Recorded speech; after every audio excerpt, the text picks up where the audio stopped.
So, who has the Leslie Smith underdog pick? Who was the Mexican dude and the lesbian chick? Everybody say you mean Lesbo and the Bean. Who's that out there living they dream? Lesbo and the Bean. Welcome back, everybody, to LaTB here at Lesbo and the Bean. We got another week of fights, and guess what? You might see some bright and shining faces all over your TV screens this weekend because you got a couple of pros going to the fights. Finally going to see UFC. We are going to have a 12-card bout in Orlando. It's going to be a 12-card bout because earlier today, we had a fight fall out between Gilbert Burns and Aubin Mercier. There could be a fill-in, but it'd be very short notice, and I feel like they stacked this card with 13 because as of late, there's been a lot of fights falling out, so I feel like the UFC's trying to get in that 11-12 bouts, so they're kind of always heavy-loading them, and it worked out for him, but the reason Gilbert Burns ended up being dropped from this fight was due to initial weigh-ins. He weighed in, and the governing officials, UFC, thought that he was too heavy and it was unsafe for him to even attempt the weight cut to 170 pounds. So these new weight restrictions are starting to affect these fights real time. He is going to be rescheduled. This fight is going to potentially be rescheduled.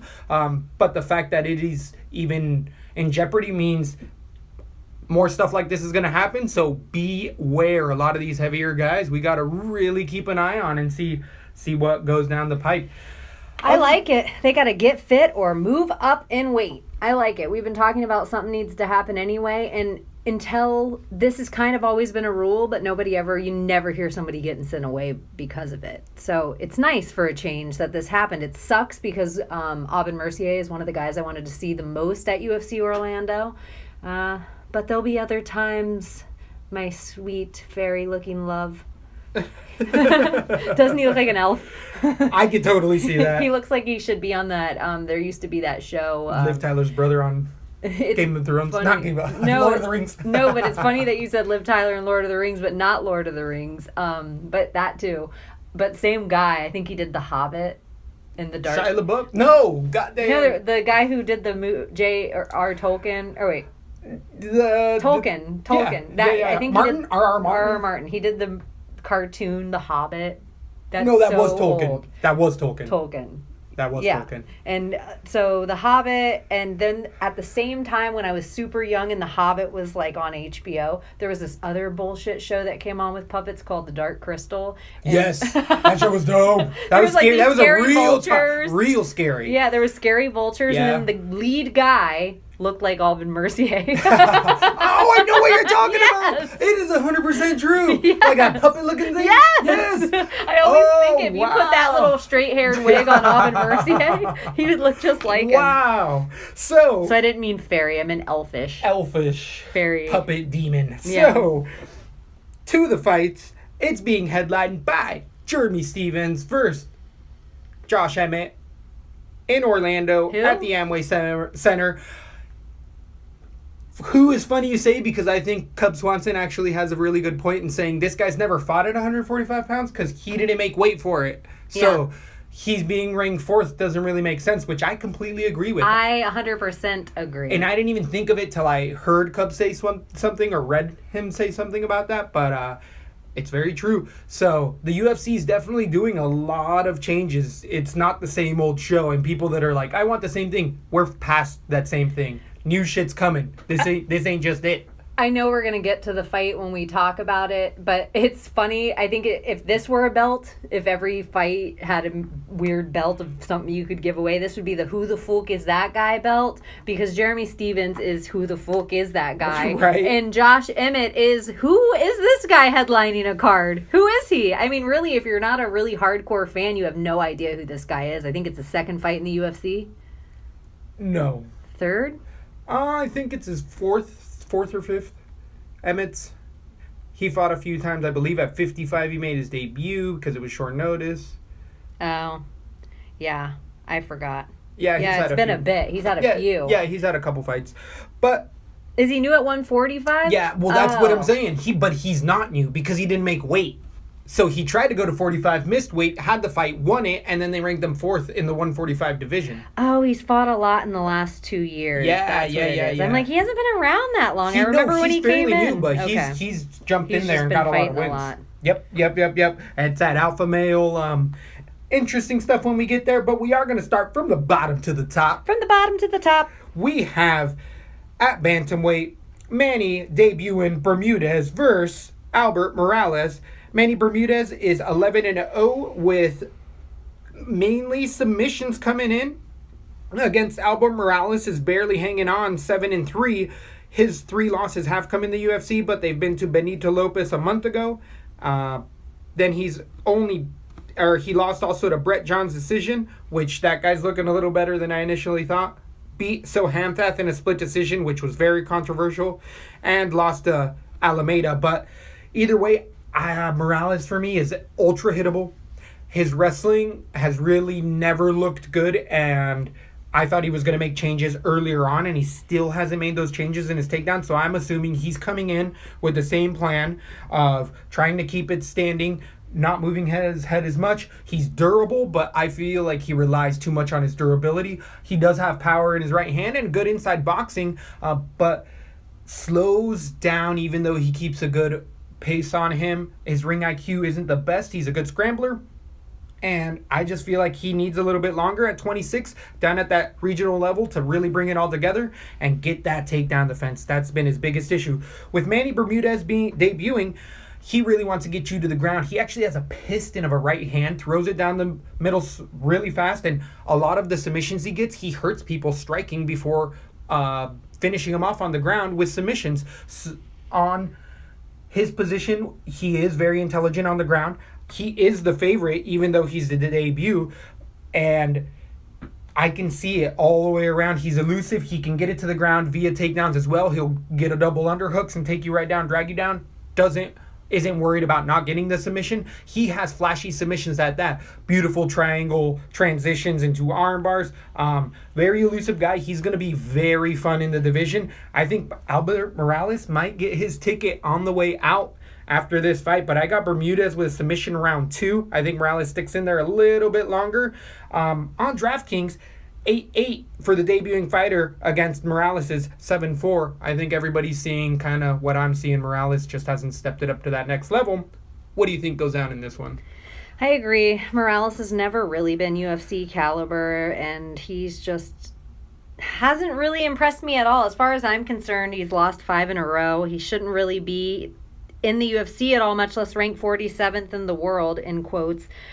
I'm going to go with the new guy here. I'm probably going to stay away from this fight just in case. You have a young guy that's coming in. I like that he can do all these submissions. The only thing that would be able to protect from those submissions would be a guy with a decent wrestling game, which isn't Morales. Exactly. I also have Bermuda's submission round 2. I'm not going to put it everywhere, only because if you have 5 fights that you lose in the UFC, that's still 5 fights that you've lost in the UFC to some guy who is, undefeated right now coming in.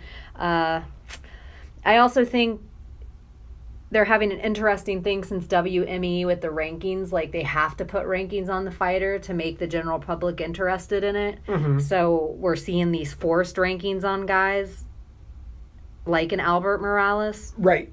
I don't know. I like Manny. I'm really curious to see what happens with this fight. I have Bermuda's submission round 2. I could see it actually going round 1. I like him. I'm just trying to be careful of hype trains these days and new guys coming in and forgetting that, oh yeah, this is the UFC. Right. So, and this could well very happen, but some of the losses don't look as bad now that Alameda's had an okay career-ish. Brett Johns has really stepped it up. It's a tricky fight. Is this a LaTB? Stay away from that first fight of the night. I do feel like I can make some money with that 8-8, even though a debut fighter, that's expensive as shit. But we've seen as of late some of these debut guys coming in at 9,000 and being worth every penny. Yeah. I might have him on 1 or 2, maybe. Yeah, I'm going to have Manny, I think, on a couple. If Morales he won't be cheap enough, but I don't see him getting finished. I could see it. Yeah, I have submission round 2. Right? I just think he's durable. I don't know. I'm iffy on this fight. There's better plays for me tonight. Good call. On to the flyweights, we have Alex Perez versus Eric Shelton. Both of these guys have had a few fights in the UFC. Perez with 19-4 record. He actually only has one win over Carlos de Thomas, submission Darce choke a month ago. Against Eric Shelton's 11-4 record. Shelton's already had 5 fights in the UFC, coming off of the show as well. Actually, he's only had 3 fights, 2 of those being on the show. But he's lost to the people like Pantoja, who's a big up-and-comer, via split decision. And then he also lost to Jared Brooks via split decision and recently beat Janelle Lauza in a decision 2 months ago. This is a very interesting fight because Perez wants to get it to the ground, has good striking, good boxing, keeps good pressure, and Eric Shelton can match all of that. The ground is where it's the most advantageous for Alex Perez. He's going to try to get it there, and Eric Shelton has good enough wrestling to keep it standing. He has shown it in multiple other fights. The thing with Shelton is that at times he doesn't pull the trigger. Got a great gas tank. We haven't seen Perez's gas tank as much as we've seen Brooks, and I know Brooks has a set of lungs on him, and he's willing at times. Shelton at times ends up running around a little too much for his own good and will give up rounds instead of winning the round. But Perez, if he can't get this to the ground, I do think that Brooks can just out-strike him, not knock him out necessarily, just win with the shots. Shelton has a little more power, but doesn't throw it as much. I'm liking Shelton. I believe he is an underdog throughout the night. And on DraftKings, he's a 7-5 against Alex Perez's 8-7.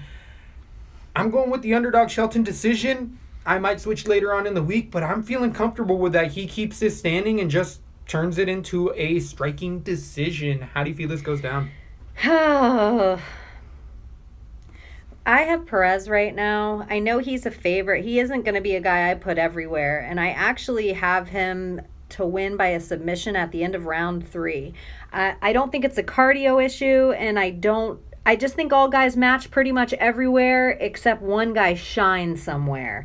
This is a huge leap for Alex Perez, even though both guys are so young. The guys Eric Shelton has fought in the UFC just gives him so much experience. He looked so good in his last fight. I haven't been a really big fan of him coming in. He's been a big hype train as far as I'm concerned. But his last fight, he looked hot, which makes me really nervous.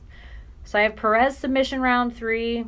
I may speckle it. I could see myself speckling Shelton places, maybe even more because he isn't such an underdog, which is crazy to me. This fight should be an 8-1, 8-1. I would agree with this. This should be much, much closer of a fight. So there's money to be made. I feel like my night's looking a little hairy so far. I wanted to bring up something that I was thinking about Manny Bermudez versus Albert Morales before we move too far on. Sure. I don't know how many fights Manny Bermudez has had at 135. Do you think that extra 10 pounds could really hurt him? Oh yeah, most definitely. He's a thin guy. I watched a few of his fights. He is not heavy at wherever he's been fighting. Has it been? He's been fighting at 145. So he's going to 35? And he's dropping to 135. Gotta watch weigh-ins. So we haven't heard anything. We know Burns just got cut, but we know that he must have made under a certain standard already. I think it's 8%. Whatever it is, he's already met it, so we gotta watch it. He's a young man, again, being 23. Yeah, it shouldn't be a hard weight cut. Right. It's usually when they get in that 30 range that it really starts, their metabolism But just something to be aware of if he looks really rough at weigh-ins, that he could be a whole different fighter than 145 him. Right. So, interesting stuff that's come up here. In Orlando, we are going to be at the beautiful sea level. We're going to be in the city, though. It might be a little warm throughout. I think it's going to be about 85 degrees during the weekend. Outside, little humidity. Exactly. But it should be nice in the arena. True. So, you best have your picture face if you're a UFC fighter, because we're going to be looking to snap some shots with some fighters out there. Yeah. Lesbo and the Bean over. I'm coming out. I want the world to know. I gotta let it show. Probably not very masculine for a UFC fight. That would be my walkout song. I'm coming out. Quick off topic. Did you hear that?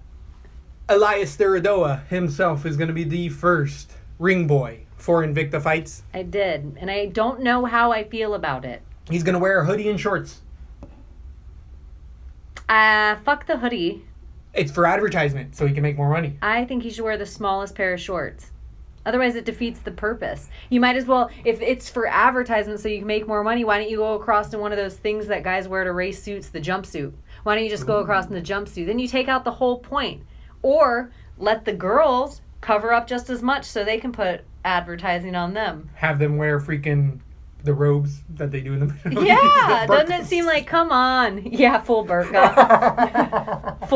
I think it's a hijab. It's full headgear. And then it's just like covered Pennzoil. Logos. That'd be dope. That'd be dope.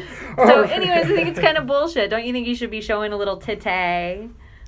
Yeah. I would little agree, cleavage. but I think guys are a little sensitive and they're just like, oh, come on, dude. They might have to get in a fight in the auditorium because they're like, I'm not a queer. Yeah, exactly. I'm not a queer. It's weird stuff. But if I were to tell you that there was a sport of professional athletes where there is openly gay professionals on the roster and nobody blinks an eye, what would you say in 2018?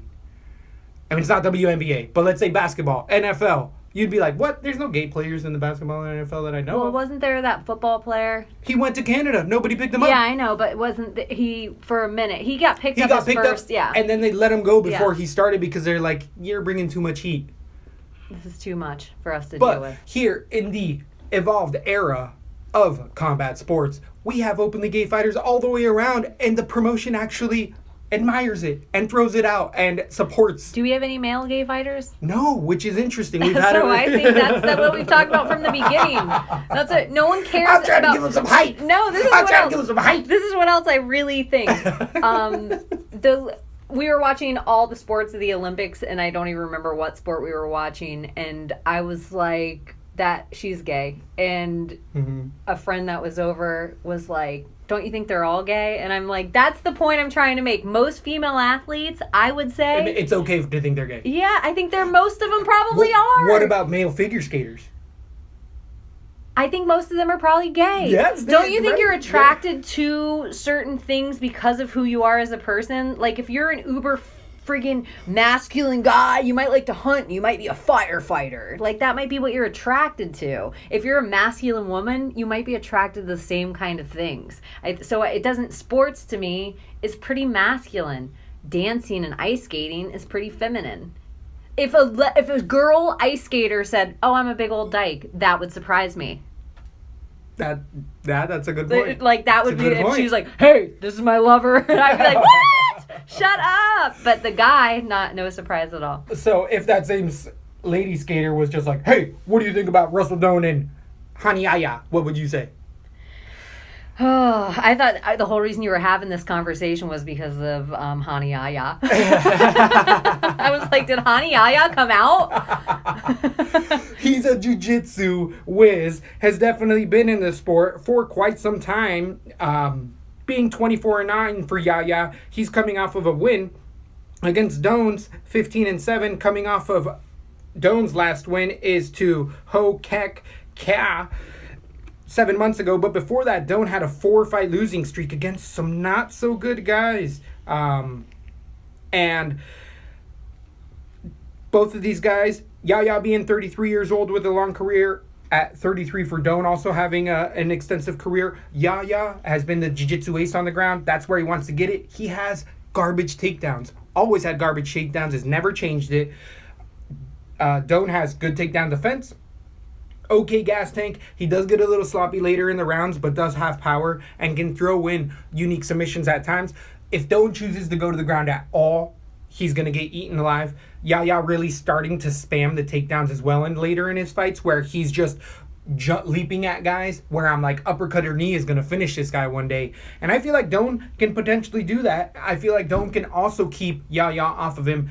I hate Yaya's gas tank more than Doan's, and I'm going with a huge underdog. I actually have Russell Doan TKO round 2.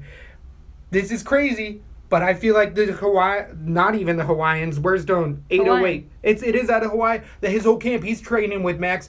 They've all started to tune in their fighters. They all train together? I didn't know Max and what's-his-face, Yancey are at the same camp. I thought they were at different camps. I don't know about Yancey. I think they've worked together. And Doan, I feel like I've seen in some of those workups as well. Like Max training with Doan because they're in the similar weight classes. 135, exactly. yeah. That makes sense. Again, I got a huge underdog. I think he's like a 2 or 3 to 1 underdog. I got Russell Doan for the TKO round 2. I think I'm Wow. making some waves. He's also a huge underdog on DraftKings at 6'9" for Russell Doan against 9,300 for Hani Yahya. Am I crazy? Am I absolutely crazy? I have to say, I think this is a total setup fight for Aniaya for the Orlando crowd. I think they are setting it up. They build up their little Brazilian nest egg of fighters like they like to do. He's a big guy in Brazil. He's good for this card in Orlando. If Russell Doan is going to be finished, it's going to be by submission. That's how he gets finished. What's the only way that Aniaya is going to finish someone? By Submission. Exactly. It's just too perfect. Everything's too perfect for me. I'm not gonna put it everywhere. I understand what you're saying. I don't really like Hani Yahya. Exactly. I think he's overrated. I think that's all he does is submit him, and I'm waiting for him to get knocked out every fight he's been in. That's where I feel Every like I fight am, he's and been I'm in. willing to bet this because I did. Doan was off a bit of a layoff between his fight from losing to Munoz, and Mirsad Bektik. Those are 2 top quality guys now. But he had like a year layoff between him and the Quack fight, and he came back better. And that's where I'm thinking these camps have a little more to do with it. Woo! Wow. Looking to make some money. I'm putting Doan in a couple parlays with a couple other guys, but there's some money to be had. And if you hear woo in the crowd, it's your boy. It's your boy. And so we will be there before the very first fight. So when the empty arena, we'll be yelling something. Hell yeah, you better be listening on Fight Pass because it's gonna be us. It'll be us. We'll be yelling something, or maybe you'll hear a "Let's go on the beat." Or if you see us, feel free to shout out. We're gonna try to have some T-shirts or something on, get something done. We're pretty hard to miss. Maybe we'll have a picture out there of us at the event. We'll put it on Twitter, and feel free to say hi. We love saying hi to our fans. It'd be very exciting. Totally. And or peers. Other podcasts are down there. Yeah, totally. Hit it up. That'd be cool too. Okay. I have Ani submission round 2 right now. Everything you said makes so much sense to me. I don't like Hani's chin at all. I think he's been so wobbled in fights. Every time. Feel like I've lost because I've been voting against him most of his fights. Yeah. And now I just am in this habit of, okay, I should do the right thing and pick him this time because I see this setup fight, but I really like everything you're saying and I feel like I just want to switch it on air right now. I'm going to pick Doan KO. I think it could happen in round 1 or round 2. And I don't know what he's ever really shown me. I don't want this fight to all of a sudden be takedown city and I'm shitting my pants because Hani Yahya's all over Russell Doan's back and submitting because that could happen. It's a scary pick. I just feel like Hani Yahya hasn't even been in the octagon with nearly the caliber of That's people what, that Doan's if you been look in. back, right? If you really know what you're talking about, which you do, I gotta say you're onto something here. So, if you're listening and subscribing, you're making some cash on the I'm side. changing it. This is a huge underdog. This is a huge underdog. I don't know what the lines are directly right now. And I could change back to Yahya, but right now, I like where you're going with this. Yep. It makes a lot of sense. So, on to the light heavyweights, we go with Smiling Sam Alvey making an appearance against debuting Marcin Pacino. Prachnio, a Polish fighter with a 13-2 record, coming against the long veteran Smiling Sam Alvey at 31-10. Smiling Sam has had by far the longer career in the UFC. We know where we're getting with the 31-year-old. Okay, takedown defense. He's got a wicked left hand with tons of power in it. He doesn't throw it nearly as much as he should. He can get his front leg picked apart. He can eat as big of shots as they come. And on the ground, he's more than serviceable. The things that I don't like about Sam Alvey is I haven't seen that growth. He's been the same Sam Alvey for the last 7 years. And we're going to get the same Sam Alvey. The thing that does worry me a bit about the 29-year-old Polish fighter is that he's never been in the UFC lights. Did watch a few of his fights earlier in the days. And he has okay cardio. Does tend to slow down. And in a Sam Alvey fight, I don't think most people have to worry about their cardio just because they're not. Sam Alvey doesn't pressure. No pressure. No pressure. So it's going to be Sam Alvey countering. This can turn into a Smiling Sam fight where it's nothing happens for 3 rounds. Maybe someone gets hurt in round 1 or 2 and that changes it. The takedowns aren't going to be there for the Polish fighter, Marcin. On the ground, he's good. He really can spam a lot of punches later in the rounds. They are wild, though, this Polish fighter. He'll put 5 and 7 punch combinations together in second and third round. And against lower level competition, it's been able to tag fighters and get him out of there. But he doesn't have devastating enough power for me to shut off Sam Alvey's lights completely. So Sam Alvey's the same Derek Lewis type of fighter where he'll eat 2 shots and throw that left and night. And that's where Sam Alvey makes his money. He tries to do that. But if anyone's seen anything, you know how to beat Sam Alvey. I've gone back and forth with this because the debuter is the heavier favorite. And I'm going to go decision for Marcin Pacino.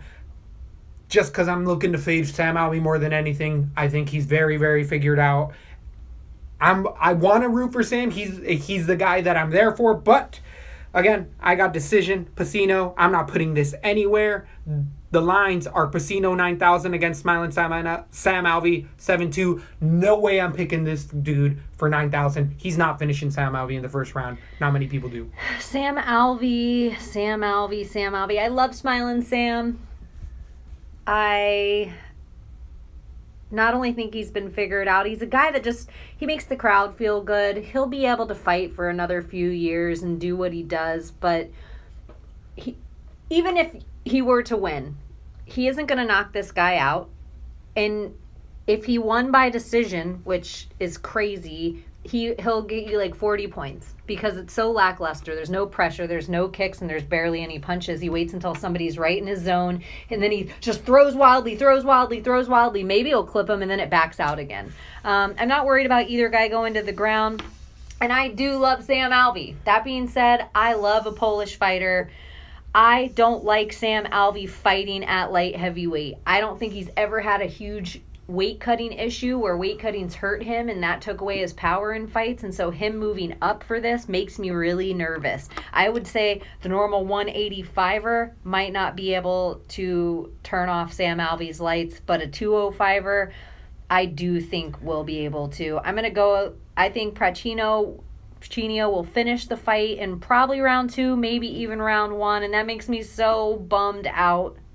Smiling Sam, I'm gonna love watching you walk in. I'll be cheering very loudly. Marcin as well. Yeah, is huge. He cuts the 205. He's ripped at 205. Like you're like, dang, he probably walks around at like 230, 220.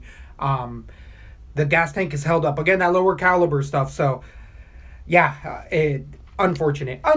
But we have a I think the first round's going to be exciting, and then it could get really boring from there. They just pod each other for 3 rounds. I'm probably going to stay away from it too, but I might have Pacino if I can afford him on 1 or 2 cards.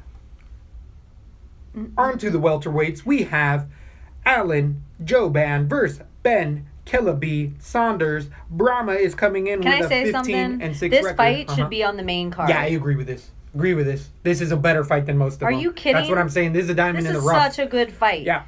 This is a really, really, really fun fight. The 15 and 6 Jouban, Brahma is coming off of a 2-fight losing streak, being 36 years old. This man doesn't seem to age. You'd be walking down the street and think you were seeing a 25-year-old. His last 2 losses, though, coming up off of Nico Price, which I made some money on, and also losing to Gunnar Nelson. But prior to that, he's had a few wins over Belal Muhammad and also beating Mike Perry, which I also called right on Jouban. Jouban doesn't have much of a chin, but he's got a hell of a game plan. He's really started to implement it later on in his career. He's got good striking on the ground coming off of that 10th planet scene. And that's where I think it's really interesting because Ben Saunders has a very long lineage of 10th planet as well. Wondering what Eddie Brafsh is thinking about this situation and just watching who has better. I would say the ground, though, all the way around, Ben Saunders is where he makes his money. He's also a good Muay Thai striker, but his chin is at the same point as Jouban, where against certain type of fighters in certain type of fights, I'm going to bet against them. And it's a unique situation because you're betting against each other right now. Jouban has a bit more power. The craftier elbows come from Ben Saunders. On the ground, like I was saying, Ben Saunders off of his back is much more dangerous than Jouban. But Joban is more than serviceable. I keep going back and forth on this fight. Saunders is coming off of a loss to Peter Sabata TKO 8 months ago, but prior to that, he beat McGee, Volaman, and lost to Cote in a TKO. Like I was saying, I do think Saunders' chin is a bit weaker at this point, and that's the biggest factor. This is a hell of a scrap anywhere. I'm excited for this fight anywhere. I'm giving it to Joban.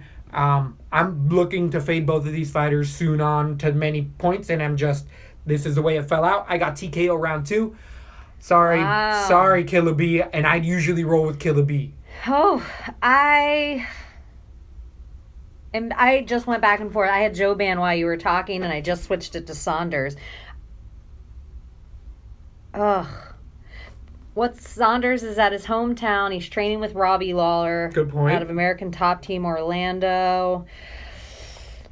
I just think he's putting in the work right now. He's taking off the time I like to see after a knockout.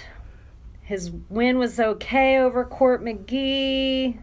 Don't care about the Volkman. Oh, the Cote. That's a greasy fight. That's a greasy fight. That's the one that's like, ooh, if Cote can do that. But is that the last good Cote? Yeah, but that was not a good Cote. That's the thing. Cote only won that one to stay in a couple more fights, but had lost everything. Lost everything before that, too. And you look at Joban, and he got knocked out by Nico Price, who's a guy that'll knock someone out, especially we had money on him. He was our underdog. Yeah, an undefeated hype. He was our underdog. And then also Gunnar Nelson, a guy that's known to be crazy good at submissions. I'm switching it back to Alan Joban because Joban only loses to guys that are specialty best of the best, and not to take anything away from Ben Saunders. I just don't think he's a specialty enough anywhere. He's okay some places, but it's nothing great. I hate to say this. I kind of feel like he's a training partner. That's what he is. Wow. Yeah. Wow. Do the draft. And I'm saying that in his hometown. What am I saying? I'm going to have to edit that part out. We might see him in the crowds. So, Joban is 9,100 on DraftKings. To Ben Saunders 7-1. I think the lines are a little skewed there. There's no money to be made on Joban at 9-1. Yeah, I agree. He's not a knockout artist. He's a decision artist. Ooh, I don't know about that. I think Killer B can be finished, though, in this spot. So, I do have the finish there. I'm going to batter Joban in there. I might actually put Ben Saunders because he has options of winning this fight too. He's not out of this fight by any means. I like Ben Saunders better at 7-1 than I do Joban at 9. I could see that play as well. I could totally see that. I have Joban. I feel really iffy about it right now. I like when I feel iffy about a whole fight card because it means like, woo, it's gonna These be are exciting. fun fights, exactly. These are hella fun fights. And on to some more fun fights. This one actually has captured my attention pretty well as well. We have just love Angela Moroz Hill versus Angela Overkill Hill. I wanted to say something else, but then I pulled it all back. She might tweet at me. So this is a 115-part strawweight bout. Moroz coming off of an 8-2 record, coming off of a loss to Carla Esparza against and Overkill Hill losing to Nina Azarov in a decision as of late. Hill has already come back into the UFC and looked better, beating Yoder 6 months ago and then losing 2 months ago that decision. Moroz really showed her deficiencies 7 months ago in her loss to Esparza. I do think that was a valid loss. Esparza came back in with that wrestling, showed that Moroz tends to be a striker. She really kills you with a shit ton of volume. And doesn't have tons of power, but she does overwhelm fighters because once she smells blood, she really swarms well and can put 15, 20 punch combinations without even thinking twice. Though she was exploited on the ground, with Angela Hill, she doesn't have to worry about that much. Hill's takedowns have gotten better, but she throws 1 or 2, and she can take down Moroz unless she's been working on that. Though Angela Hill is known to be a better striker all the way around. That's where she's made her name. In the UFC, her 7-4 record has only come to losses, some in the UFC, some not, but in these early divisions, Hill for me is just going to be a perennial UFC fighter now that she's made it back in. I really have liked the turns that she's made. Asnarov is better than most people are thinking right now, and I don't think that Moroz has the takedowns to be able to do what Asnarov did to Hill, and I just give a slight edge to the power with Hill because she tends to throw up leg kicks and knees a little bit more often than Moroz. Moroz really tends to just strike with her hands. So, on the ground, which it's not going to get there, I think they both let each other up. I think Angela Hill can get up. I got Hill, slight decision, split fight. This is a dirty split all day to either fighter. I'm going to stay away from this because I don't see a finish coming. But if there was one to finish the other, I would say it would be Hill more than the other fighter. I got Hill decision, staying away from this one. What do you think? I know in experience-wise it doesn't show, and she didn't have a good performance on her last time out. But to me, Danielle Taylor is almost a better version of Angela Hill. She stands up. She has better punches. I would say I have to disagree. I know. I have to disagree. You liked Angela Hill from the beginning. I know she has tons of experience. I think Hill's way better than than Danielle Taylor. I don't better. think She's so. way more diverse of a striker. I'm not into Angela Hill at all. I actually think she's way overrated, and as far as her comeback into the UFC, it's fizzled. She was a fizzle out of the fight house. She went to Invicta, did okay, came back, and it's been meh. Granted, she fought Jessica Andrade, but people were beating Jessica Andrade back then. No one's touching her now. We'll talk about that later, but no one was beating her back then. Or everyone was beating her back then. Ashley Yoder means nothing to me, that victory. And then she came in and lost to Nina. I agree with you. I think Nina's one to watch in this division, so that loss isn't crazy, and the fact that she even went to decision with that is legit, impressive, right? Because I think Nina has different power than most of the women at the 115. Moroz, though, Carla Esparza is underrated. Yes. She came out of that fight house hot as the dickens, and then JJ just put her in her place. Yep. That's all that happened. I would think that JJ fight, even right now, JJ just has good takedown defense, and now that we see this different side of JJ because of the Rose thing, it looks different going forward. I've seen Carla... I didn't like her as Cookie Monster, and I was glad that she got beat, but now watching her come back, I'm starting to like her more and more. She looked good to me in the octagon last time. She looked so good. She looked like the best version of herself. So that doesn't really... It's almost the same as the Nina Arsenoff loss, where it's like, when you lose to somebody that's in their zone and in their stride and it's their time, I can't hold it against you. The fight before that, though, for Moroz, I really liked for her. I liked the way she looked. Even though it was a split decision, she took a lot of damage in that fight. And it was... Both girls by the third, there wasn't a lot going on. It got like a really boring fight. But I just think that's Danielle Taylor. I think she dictated the pace of the fight because she was the power striker in the ring. Sure. I think that is the same. I just don't have to worry about Angela Hill's cardio. And she is aggressive. And I think Moroz is more of a... I think her fighting style will be more conducive for Moroz in this. She doesn't have to worry about the takedowns like she did against Carla. Moroz is younger. She's up and coming. I'm going to think she's still growing. I agree with you all day. Not putting this anywhere. It's going to be an ugly, dirty split. I just think, Orlando judges could pull Angela Hill just because to go against the Russian right now. We're a state full of Trump voters. Well, we like Russia. Trump voters like Russia right now, right? I don't know. So anyways, I'm going to pick Moroz ugly decision. Ooh, this has got to be an even fight. Dirty split. Dirty split. So Angela Hill is 8-2 versus 8,000 Moroz. That's spot on. That's a spot on DK line. In my eyes, in your eyes, it would be 8-2 Moroz. Well, and in the rest of Tapology. Yeah, it's pretty close. Pretty close. So here we have I don't like either of these women, though, a lot. And I think they're both gatekeepers. About both those women. This is the fight that I feel like should be on earlier in the night. There's other fights that should be ahead of this one. We have Sarah McMahon at bantamweight versus Marion Renault. I don't know who to fade more. As I was saying it earlier in fights, this one has me in a toss-up just because it's just like, who do I dislike more? Who's going to fail? Who's going to let me down more in the fight? Sarah McMahon traditionally tends to be that fighter. She puts in a good winning streak at 11-4 and then loses to Kathleen Vieira submission choke arm triangle when she's an Olympic wrestler.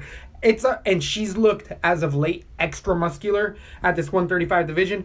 Renault, with an 8-3 record, is coming off of a win to Bernardo TKO, which everybody saw because Bernardo doesn't even deserve to be in there. And she also beat Dudieva in a TKO. Moreau lost a split decision to Ashley Evans Smith. Ashley Evans Smith, she lost a split decision because Evans Smith was able to use her wrestling and not let her be taken down.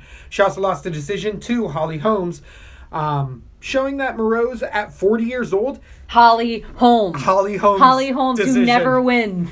Decision. Sorry, everyone thinks she's like God's gift. I just can't deal with it anymore. The 37-year-old is only 3 years younger in McMahon. The thing that's really scary for me is that what McMahon needs to do here is when striking, which she doesn't like to get hit and or take it to the ground, where Renault is the best at. And I usually wouldn't worry about a wrestler against a jiu-jitsu person, but McMahon has let me down so many times where I'm like, oh, American wrestling, she should be able to stifle every jiu-jitsu thing. Then this fucking nobody gets an arm triangle on her, and you're like, what is happening right now? How is she a 300 favorite? Like, you're like, American wrestling! This is what fucks up my betting for the rest of the year, because I'm just like, I can't trust American. No, I can't trust her. It's her, and I need to put that on there. This is a fucking disgusting ass fight. I'm staying away from it 1,000,000%. I know McMahon is a humongous favorite, but if she takes her down at all, Renault can submit her off of her back. This is a possibility. I'm not putting either one of these fighters anywhere. This is a stay away all day. I'm going with McMahon decision. But I don't feel good about that. I think Marion Renault is actually more of a fade. I don't think her jiu-jitsu is that good at all. It is nowhere close to Amanda Nunes. And I think Vieira's up and coming. Amanda Nunes is awesome. She just has killer hands, so she never has to use her BJJ. So those losses, and then before that, the loss that Sarah McMahon had was Ronda Rousey. So come on, she loses to champions. Give her a little bit. Ketlin Vieira, she's an up-and-comer. She is still undefeated up-and-comer. So as far as you know, you won't know until 3 more fights in that, oh shit, this loss for Sarah McMahon was against Vieira, but she's no name yet, so it doesn't mean anything. Vieira still has to build the name for herself. Sure. Marion Renault, what has she ever done? What has she ever done? But if she doesn't submit people. If you stand up a little bit to McMahon, I feel like you can stop her momentum. And I think Renault... I just think Renault doesn't stand up to anyone. Are you going to pay $9,000 or $8,900 for Sarah McMahon against $7,300 for Renault? Hell no. Exactly. LaTB Lesdog telling you stay away from that fight. Shoot it away. I got McMahon submission round 3, but I probably won't have her anywhere. Yeah, I agree. That's too much money. Here's another fight we're walking into that could be on the main card. Agreed. This is the headlining preliminary fight. So I do think that the headliner is a really good title due to being a former title holder with a long reign, Renan Barão, coming in against Brian Kelleher. 34-5 for Renan Barão in his long 31-year career. 31 years old with about a 15-20 year career against Kelleher's 18-8 record. Kelleher is coming off of a TKO win over Stasiak 3 months ago. Barão's coming off of a loss to Aljamain Sterling unanimous decision. Barão's beat as of late Felipe Nover, who's no longer in the UFC, but lost prior to that to Stevens' decision and TJ Dillashaw. Barão's really been hit hard ever since the PED USADA came in. One of the hardest fighters. He barely had a gas tank beforehand. Now it really is going down the drain. That's why I picked Sterling. He really slows down after that first round, leaves his hand up, leaves his head up, hands down later in the rounds. Kelleher has serviceable striking and a good gas tank. I think that the gas tank is going to play a big role in here, and Kelleher on the ground is also pretty nasty. Barão has always been able to keep it off of the ground, but he hasn't really changed. He keeps it sprawl and brawl and tries to get out decisions now. Spams that overhand right, which is what everybody used to never see, and or knees.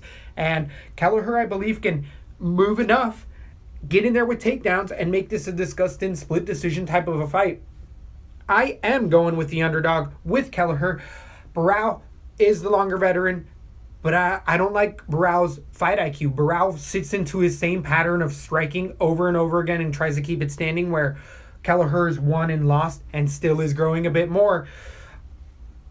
I'm not too confident in this, but I do think the underdog does have a good shot here in getting the win. I got Kelleher decision.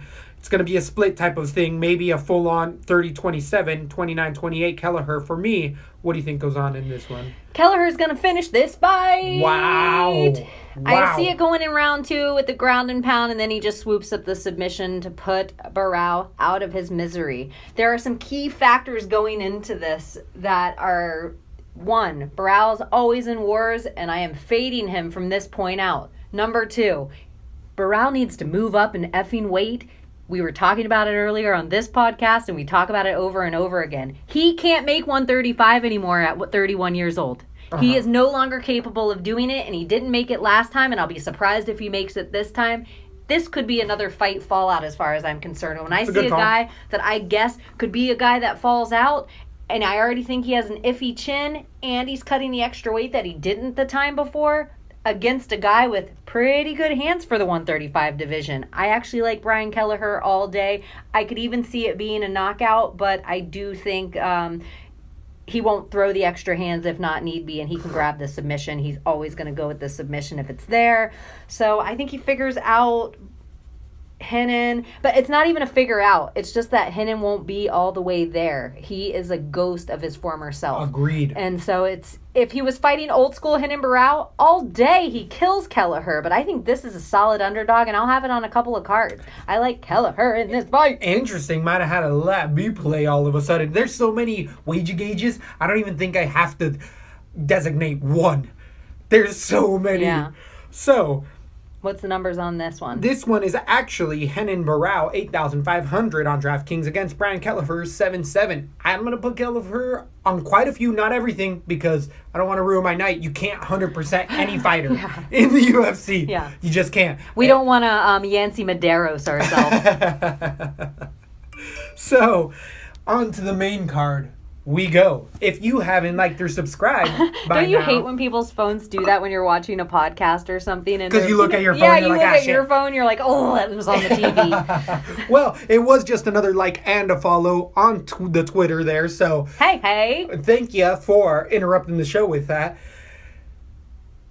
On to the main event, though. Main card, before we get there, Right. I have a couple of things to say. 1, make sure you like and subscribe for all things Lesbo and the Bean, lesboandthebean.com, at Lesbo and the Bean on Twitter, Facebook, Instagram, YouTube. Come and see us. We're going to be doing some awesome stuff here very, very soon. Maybe in the next week. We got some extra equipment and things going on so we can get the video up and going. But a very special good luck to our friend Mike Riddle, who is skiing for Olympic gold tonight in the men's freestyle halfpipe for Canada. So, well wishes from Lesbo and the Bean to Canadian Mike Riddle. Whoop, whoop, Mike. Good luck, homie. We know an Olympian. How dope is that? Just saying. First of many. Yeah. Sarah true, McMahon, I'm coming for you. Girl. I'm coming for you, girl. Yeah. So, this is a hell of a way to start off. Isn't Sarah McMahon the Olympian? Orlando. She, Okay. yeah, former Okay. Olympian. Okay. Yeah. So, Mike Perry versus Max Griffin. I feel like this is a set up fight. All day UFC's trying to get Mike Perry another win in there. The 13-4 Max Griffin coming in against 11-2. Only 2 losses coming in the UFC against Joe Ban for Mike Perry, and also last losing 2 pounds in EBO. I've called Perry's career pretty spot on. I feel like I've gone perfect in his UFC career. I know the way he fights, and I've been listening to a lot of his breakdowns and mental aspect type of stuff podcasts he's been doing, and he's really starting to look at different avenues of the game that are really benefiting him.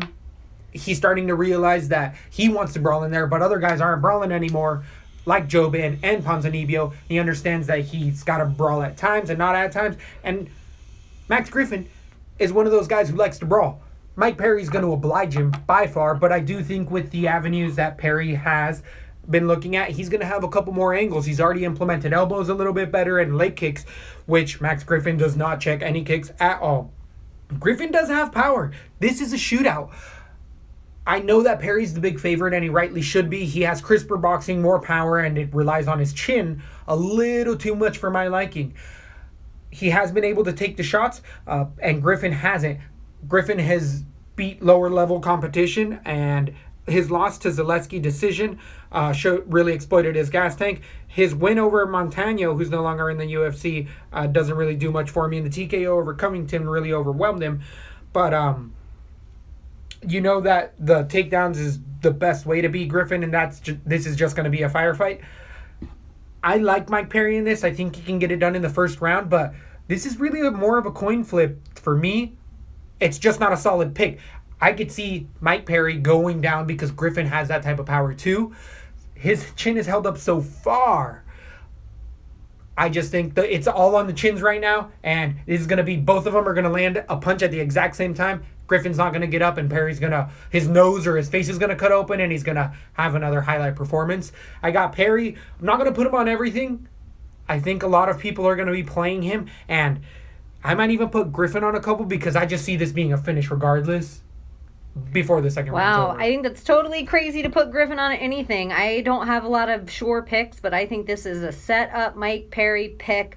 They want him to be a next UFC superstar, and he has all the attributes to become that. Whether or not you like his style character, he is a character, and he's playing a part, and he's borderline heel. But you want to root for him. He's honest on the mic. He has an interesting style. I used to hate Mike Perry. That all being said, I've never picked one of his fights wrong yet. I am also going to have Perry KO round 1, and I will have it on probably every card but one. And I won't have Griffin anywhere. This is set up for the Orlando crowd to get them on their feet for this main event. I am going to be screaming. Platinum Mike Perry. So excited. It is going to be so dope. So, on to the light heavyweights. We have Vincent St. Preux versus Javier Latifi. The 22-10 OSP versus the 13-5 Latifi. Latifi is coming off of a win against Tyson Pedro decision and only a loss TKO knee to Ryan Bader over a year ago. OSP's coming off a 3-fight winning streak, beating No Chin Corey Anderson, Yushin Okami, who's a 185er, and also beating De Lima, who's no longer in the UFC, losing to Ozdemir and Jimmy Manuwa. OSP, we know what we're getting. Strikes from his hips, power, okay takedown defense, really explosive, okay striking, keeps his hands low, doesn't have much of a chin, and really keeps his chin high. Uses his athleticism more than anything to get him through fights, and no gas tank. OSP has some of the worst gas tank ever. He is infamous for the Von Flue choke, where if you wrap your arm around the back of his neck and he's on top of you, he will submit you. Latifi might be dumb enough to do that. Might be. But OSP has to get him down first, and OSP doesn't have very good shots, and Latifi's stocky and short enough. He's a damn tree trunk that Ryan Bader couldn't take him down in a takedown. I don't think OSP is going to do the same thing.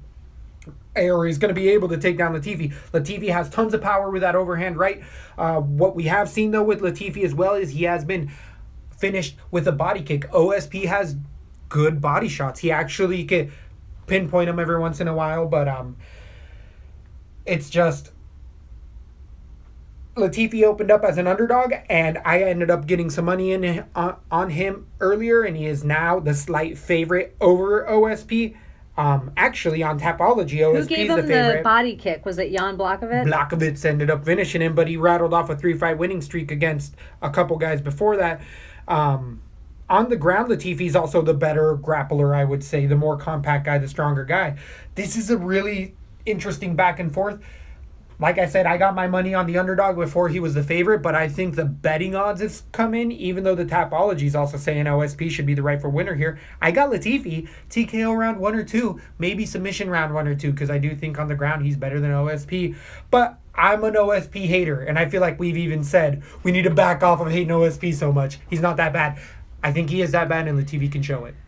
I think OSP is garbage. That being said, I've picked wrong his last 3 fights. I'm not a huge Corey Anderson fan. I purely hated OSP, so I voted against him. Don't give 2 shits about Okami. Voted against OSP. Shouldn't have. I really just shouldn't have voted on the other people. Right. Because I didn't like them anymore. De Lima, blah, and then loss. I always get him wrong. I really think I have this one right. I have Latifi as well, and I think he is not dumb like these other guys were to get caught in that kind of shit. I don't think he has a weak chin at all. I think his knockouts have to be brutally done. I know OSP does have crazy kicks and things like that. OSP is the worst gas tank. The worst. Worst gas tank in the worst. He is up there with Almeida with being a quitter to me. OSP, you could just see him give up in the octagon sometimes. He just seems all done by halfway through the second round. Over.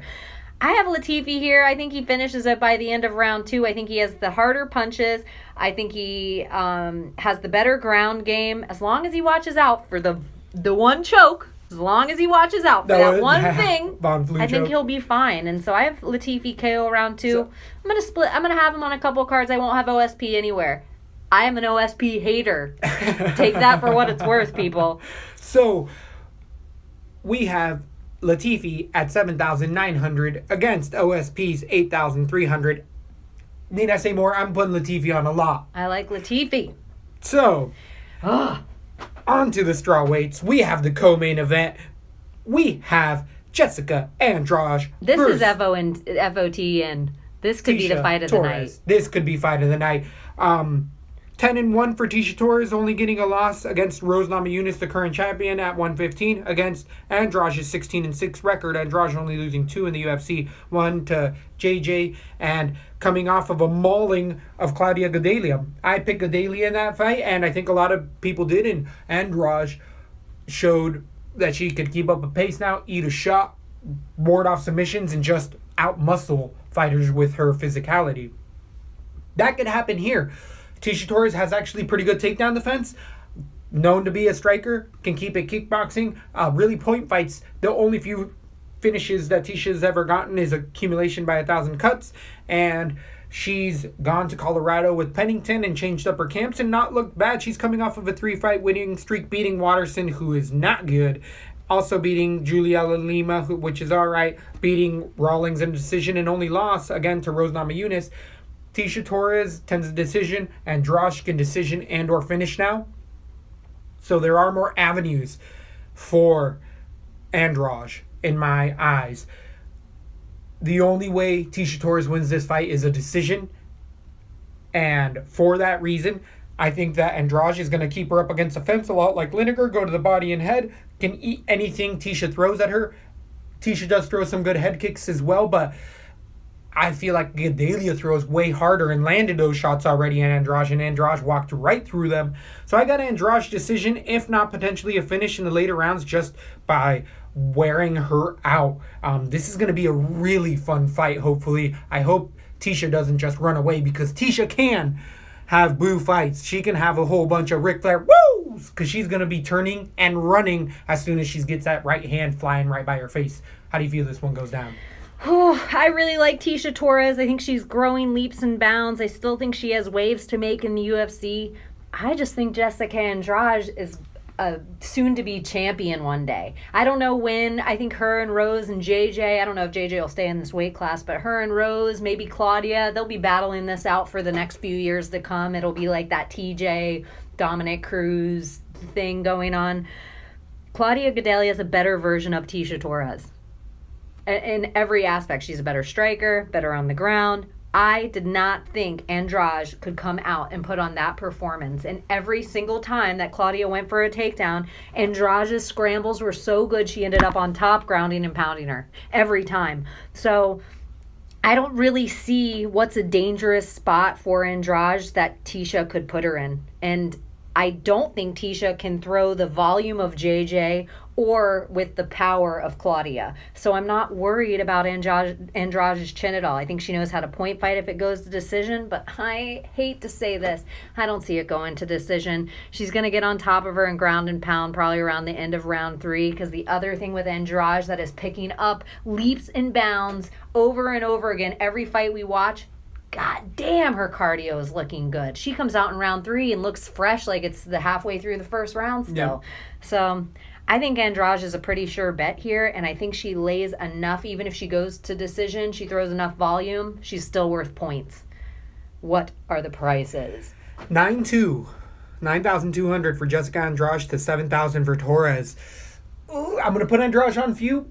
I might speckle Tisha on a few as well. On a few, but I feel like I have so many Tisha guys has under that no 6'9". win. Yeah. There's no she win only wins chance to me. She only has a decision win in my eyes. And that's with the volume that we just saw Andrade put out. It's a tough one. To me, it's a no win. I don't think she lays the kind of volume Andrade lays or JJ. I can't see her winning, and I really like Tisha. This is a really shitty, hard fight for her to be taking. We thought it was going to be KK, and that would have been a more interesting fight stylistically for Andrade, just because she... Either of them. They're going to be fun. I'm excited. I am too. I like both ladies, and I'm excited to watch them fight in the future. So as we've been saying before multiple times over with many other shows that they have totally effed up on the UFC. Austin, they should have had an Austin guy headlining.